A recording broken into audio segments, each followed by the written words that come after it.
স্বাগত দীপ্ত সংবাদে। আপনাদের সঙ্গে আছি আমি ফৌজিয়া নওশিন। দৈনিক আমার দেশ পত্রিকার ভারপ্রাপ্ত সম্পাদক মাহমুদুর রহমানকে কারাগারে পাঠিয়েছে ঢাকার আদালত।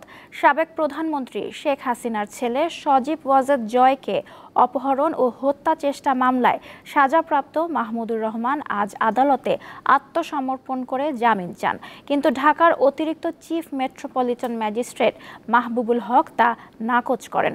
2023 সালের 17 আগস্ট মামলাটির রায় হয়। এতে জ্যেষ্ঠ সাংবাদিক শফিক রেহমান ও দৈনিক আমার দেশ পত্রিকার ভারপ্রাপ্ত সম্পাদক মাহমুদুর রহমান সহ 5 জনের 7 বছরের সাজা হয়।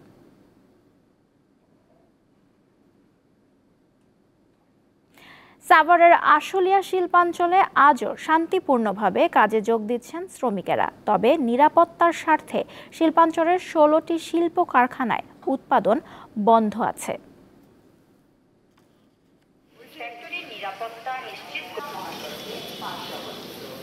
সকাল থেকে শান্তিপূর্ণভাবে শিল্পাঞ্চলের প্রায় সব কারখানার শ্রমিকরা কর্মস্থলে যোগ দিয়ে উৎপাদন শুরু করেছে। শ্রমিক উপস্থিতিও রয়েছে স্বাভাবিক দিনের মতোই। শিল্পাঞ্চলের কোথাও কোনো শ্রমিক অসন্তোষের খবর পাওয়া যায়নি জানিয়ে শিল্প পুলিশ জানায়, শিল্পাঞ্চলের 1863টি কারখানার মধ্যে অর্থনৈতিক সংকট ও নিরাপত্তার স্বার্থে আজও শ্রম আইনের 13-1 ধারায় 10টি এবং সাধারণ ছুটি দিয়ে 6টি মিলিয়ে মোট 16টি কারখানা বন্ধ রেখেছে কর্তৃপক্ষ। শিল্প পুলিশ সমন্বয় করে এসব কারখানাগুলো খোলার চেষ্টা চালাচ্ছে। শিল্প পুলিশ আরও জানায়, শিল্পাঞ্চলের পরিবেশ স্বাভাবিক থাকলেও গত কয়েকদিনের মতোই আইন শৃঙ্খলা রক্ষাকারী বাহিনীর সদস্যরা সতর্ক অবস্থানে রয়েছে।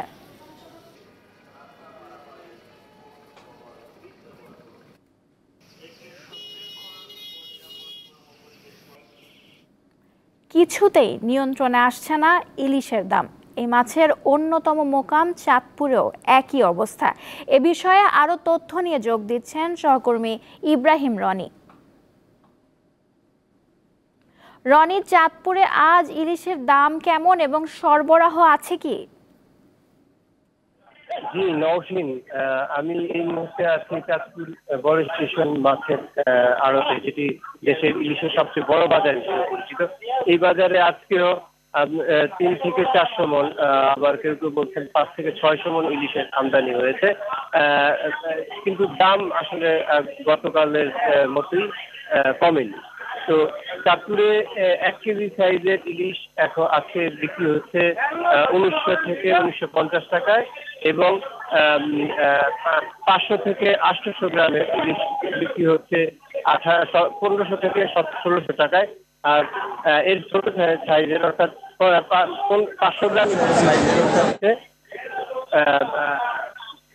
500 থেকে 600 টাকা। ব্যবসায়ীদের আসলে ইলিশের সরবরাহ কম, যে কারণে ইলিশের দাম কমছে না। তবে ক্রেতারা এই কারণে হতাশ। ক্রেতারা যেমনটি বলছেন, আসলে এখানে হয়তো সিন্ডিকেট থাকতে পারে, সিন্ডিকেটের কারণে ইলিশ নিয়ন্ত্রণে আসছে না। তাছাড়া এখান থেকে ইলিশ যারা বিদেশে রপ্তানি করেন তারা এখান থেকে ইলিশ সংগ্রহ করার কারণে এখানে ইলিশের দাম বেশি। তো আর ইলিশ অন্যান্য সময় এই দক্ষিণাঞ্চল অর্থাৎ সাগরোত্তর এলাকা থেকে কিন্তু প্রচুর ইলিশ আমদানি হচ্ছে। প্রতি বছর সেই এলাকা থেকে ইলিশ এখানে এই চাঁদপুরের বাজারে কম আসছে। ব্যবসায়ীরা বলছেন যে এই ইলিশগুলো ঢাকা সহ অন্যান্য অঞ্চলে অন্য পথ দিয়ে চলে আসছে, যে কারণে চাঁদপুরে ইলিশের সরবরাহ কম। এই ছিল আমার কাছে ইলিশের চাঁদপুরের বাজার থেকে ইলিশের সর্বশেষ। রনি, আপনাকে ধন্যবাদ।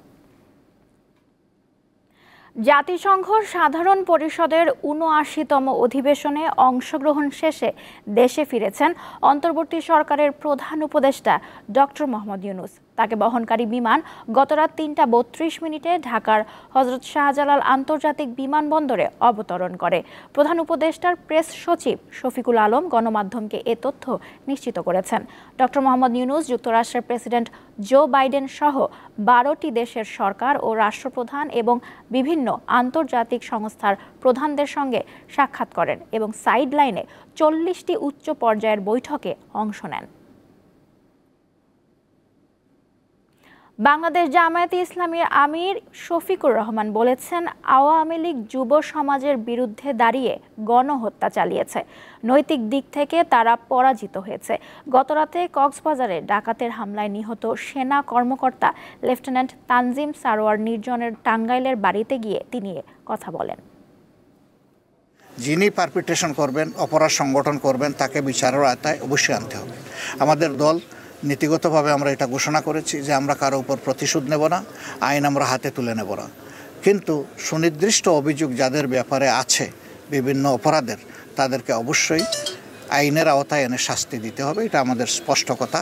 অতএব কে ষড়যন্ত্র করছেন না করছেন এটা বড় কথা না, জাতি কিন্তু এখন খুবই ঐক্যবদ্ধ এবং মজবুত হাতে ঐক্যবদ্ধ।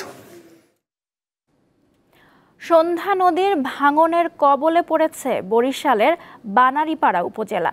ভাঙন অব্যাহত থাকায় বিলীন হচ্ছে ফসলের জমি, ঘরবাড়ি সহ বিভিন্ন স্থাপনা। এ বিষয়ে জানাতে সরাসরি যুক্ত হচ্ছেন সহকর্মী মর্তুজা জুয়েল। মর্তুজা, সন্ধ্যা নদীর ভাঙনের কারণ কি এবং এর ফলে মানুষ কি ধরনের ভোগান্তিতে পড়েছেন?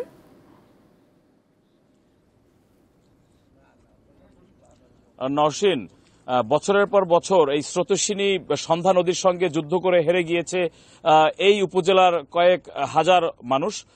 একসময়ের বিত্তবানরা এখন কিন্তু একেবারেই দরিদ্র এবং দরিদ্ররা একেবারেই নিঃস্ব হয়ে পড়েছেন নদীর করাল গ্রাস এবং অব্যাহত ভাঙনের ফলে।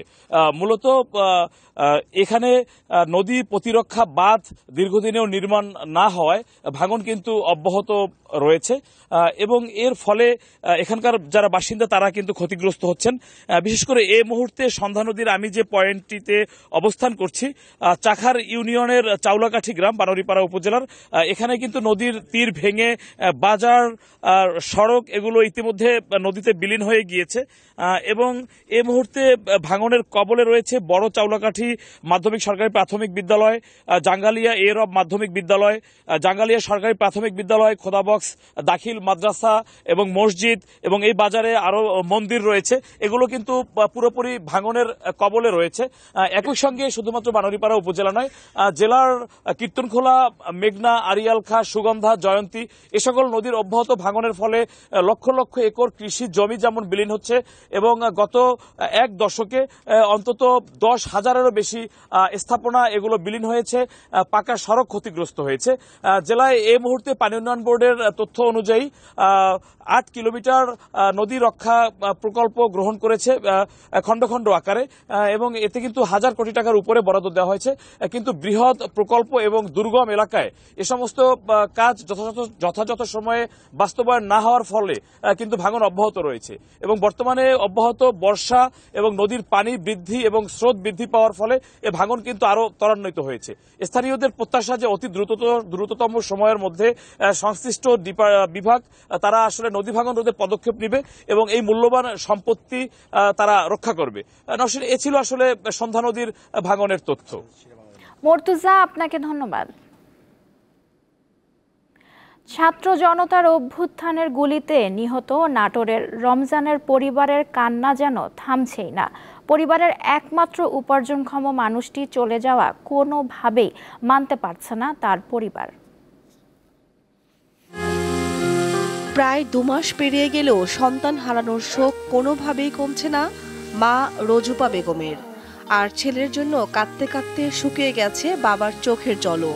আমার ছেলেকে গুলি করে মারি ফেলে দিছে আমার নিরীহ ছেলে, তার জন্য আমি তার কাছে ফাঁসি চাই। কোনো মায়ের আর বুক খালি না হয়। এখন আমি তো বুড়ো মানুষ, আমার তো সংসার ওই ছেলেই দেখাশোনা করতো, পয়সা পাতি দিত। এখন ছেলে যখন নিহত হয়ে গেছে আমাকে চলার মতো আর কোনো পরিস্থিতি নেই। নাটোরের সিংড়া উপজেলার শাওইল হাজিপাড়া এলাকার বাসিন্দা রমজান আলী। লেখাপড়ার পাশাপাশি সাভারের বাইপাইলে মাছের আড়তে কাজ করতেন তিনি।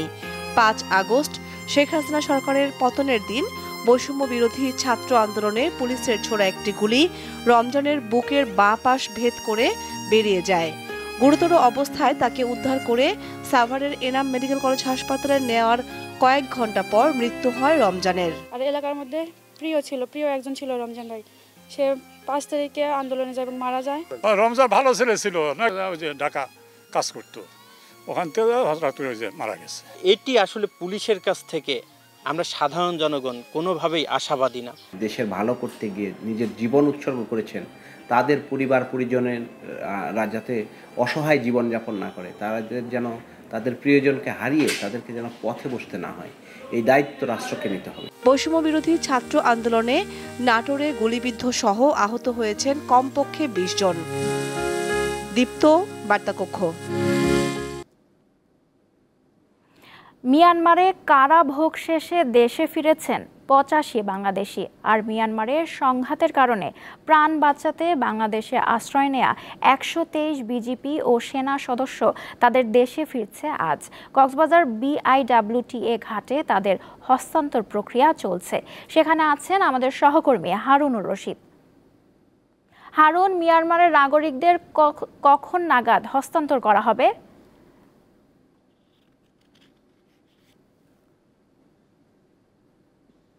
নওশিন, আপনি জানেন যে মিয়ানমারে চলমান সংঘাতে বাংলাদেশে পালিয়ে আসে বেশ কিছু সেনা ও তাদের বিজিপি সদস্য।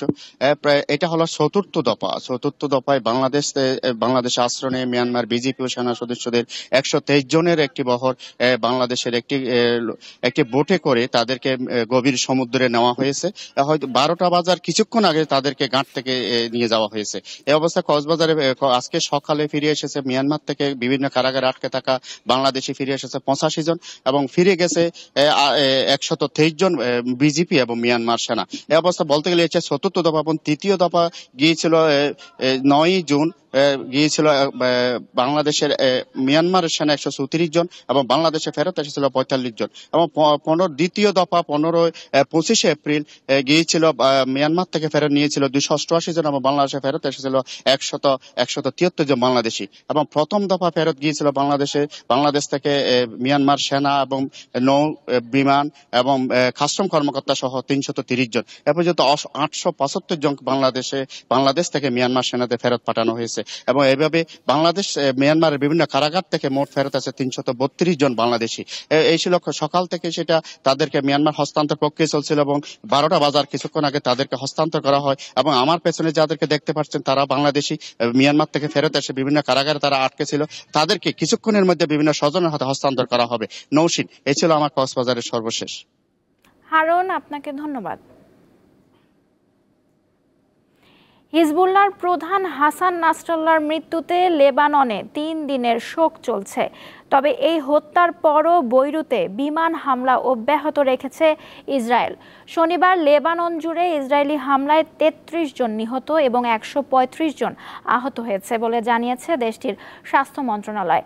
আর জবাবে ইসরায়েলে অন্তত 8টি রকেট হামলা চালিয়েছে হিজবুল্লাহ। সেই সঙ্গে ইসরায়েলের বিরুদ্ধে লড়াই চালিয়ে যাওয়ার ঘোষণা দিয়েছে তারা।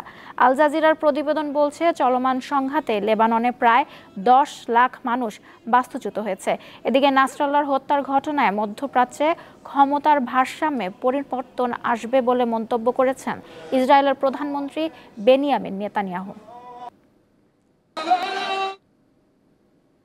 নেপালে টানা কয়েকদিনের ভারী বৃষ্টিপাতে সৃষ্ট বন্যা ও ভূমিধসে এখন পর্যন্ত 112 জনের মৃত্যু হয়েছে।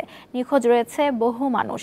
কাঠমান্ডু পোস্ট বলছে অনেক এলাকার বাসার ছাদ ও উঁচু স্থানে আশ্রয় নিয়েছে নাগরিকরা। তাদের উদ্ধারের জন্য সেনাবাহিনী মোতায়েন করার পাশাপাশি হেলিকপ্টারের সাহায্যে আটকে পড়া লোকজনকে নিরাপদ স্থানে সরানো হচ্ছে। এরই মধ্যে শহরের বিভিন্ন এলাকায় বিদ্যুৎ ও ইন্টারনেট পরিষেবা বিচ্ছিন্ন হয়ে পড়েছে। সরকার পুরো দেশে বন্যা সতর্কতা জারি করেছে।